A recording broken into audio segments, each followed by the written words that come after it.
Ya, selamat pagi anak-anak. Assalamualaikum warahmatullahi wabarakatuh. Ya, gimana kabarnya kalian hari ini? Ya, alhamdulillah.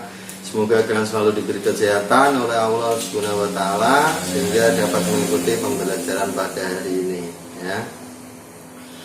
Untuk saat ini pembelajaran tidak bisa dilaksanakan secara tatap muka atau secara langsung. Jadi kita melakukan pembelajarannya secara daring atau online. Ya, sebelum memulai pembelajaran kita berdoa terlebih dahulu. Berdoa mulai. Selesai. Nah, sebelum Bapak memulai menjelaskan materi pembelajaran pada hari ini, Bapak akan menjelaskan terlebih dahulu mengenai kompetensi dasar, ya. Kompetensi dasar yang kita pelajari pada hari ini yaitu mengenai identifikasi teks prosedur, ya, tentang cara membuat sesuatu atau cara melakukan sesuatu. Nah, untuk indikator pencapaian kompetensinya, yang pertama menganalisis ciri umum teks prosedur, dan yang kedua menganalisis kebahasaan teks prosedur. Nah, untuk tujuan pembelajaran, peserta didik diharapkan mampu mengidentifikasi ciri, struktur, dan kebahasaan teks prosedur. Nah, sekarang Bapak akan menjelaskan terlebih dahulu, ya, mengenai apa itu teks prosedur, ya. Ya, saya akan menjelaskan terlebih dahulu mengenai pengertian teks prosedur. Teks prosedur adalah teks yang berisi langkah-langkah atau tahapan yang harus dilakukan untuk mencapai suatu tujuan. Adapun ciri-ciri teks prosedur, yang pertama, berisi langkah-langkah kegiatan yang dapat berupa poin-poin ataupun paragraf. Teks prosedur umumnya berbentuk poin-poin yang berisikan langkah-langkah kegiatan. Setiap poin berkaitan dan menunjukkan urutan langkah yang harus dilakukan. Namun, ada pula teks prosedur yang berbentuk paragraf dan tidak menggunakan angka sebagai urutan. Teks ini terkadang dapat menyerupai teks narasi karena menggunakan konjungsi temporal. Selanjutnya, yang kedua, menggunakan kalimat saran dan larangan. Kalimat saran dalam teks prosedur bertujuan untuk mengarahkan seseorang melakukan sesuatu agar mendapatkan hasil yang lebih baik. Begitu pula dengan kalimat larangan, yaitu agar seseorang tidak melakukan langkah yang salah. Selanjutnya, yang ketiga, disusun secara sistematis dan dijelaskan secara detail. Teks prosedur berisi langkah-langkah yang sistematis dan runtut. Setiap langkah juga dijelaskan secara detail agar pembaca dapat memahami langkah yang akan dilakukan. Kemudian yang keempat, berisi informasi yang bersifat objektif. Maksudnya, teks prosedur berisi informasi yang bermanfaat untuk semua orang. Informasi yang disampaikan juga bersifat objektif, berdasarkan percobaan atau analisis, bukan khayalan penulis. Selanjutnya yang kelima, terdapat bilangan urutan atau angka yang menunjukkan urutan atau langkah prosedur.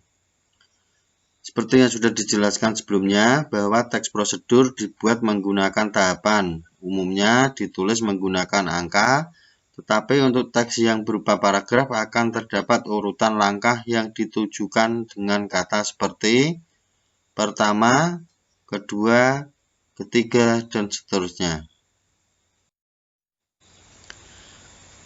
Kemudian mengenai kaidah kebahasaan teks prosedur, ada beberapa macam. Yang pertama, menggunakan kata kerja perintah atau imperatif. Nah, yang kedua, menggunakan kata teknis yang berkaitan dengan topik bahasan. Kata teknis atau istilah yang digunakan dalam teks prosedur berkaitan dengan isi teks yang dibahas. Yang ketiga, menggunakan kata penghubung atau konjungsi temporal. Merupakan kata hubung yang menjelaskan hubungan waktu dari dua hal atau peristiwa yang berbeda, serta bersifat kronologis. Yang keempat, menggunakan kalimat persuasif. Maksud dari kalimat persuasif adalah kalimat yang bersifat membujuk seseorang untuk melakukan suatu tindakan. Contohnya, marilah menjaga kesehatan dengan rajin berolahraga. Nah, berarti ada kata marilah, berarti bersifat membujuk seseorang untuk melakukan suatu tindakan. Yang kelima, menggunakan gambaran terperinci tentang benda dan alat yang dipakai. Di awal teks prosedur akan dijelaskan material yang akan digunakan dalam teks tersebut, termasuk ukuran, jumlah, dan warna. Hal ini terutama dalam teks prosedur berupa resep dan petunjuk penggunaan alat. Contohnya, 500 gram daging sapi, 1000 ml santan, dan 6 siung bawang putih.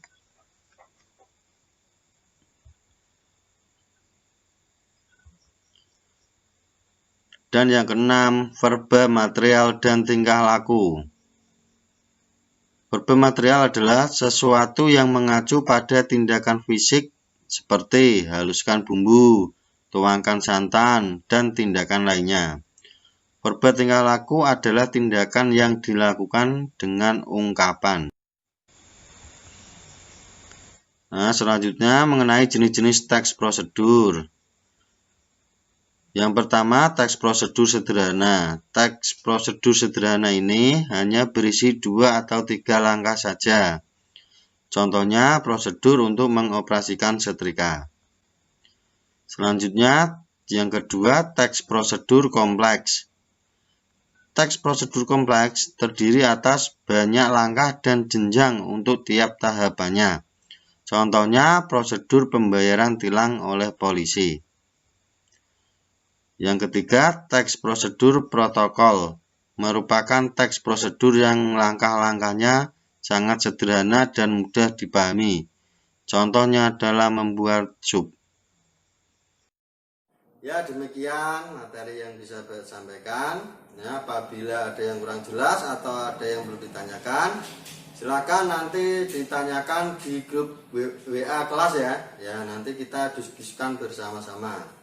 Nah, untuk tugasnya nanti Bapak akan mengirimkan link Google Form, kalian download, kalian kerjakan langsung di situ ya. Nah, ya. Demikian yang bisa saya sampaikan. Selamat mengerjakan. Wassalamualaikum warahmatullahi wabarakatuh.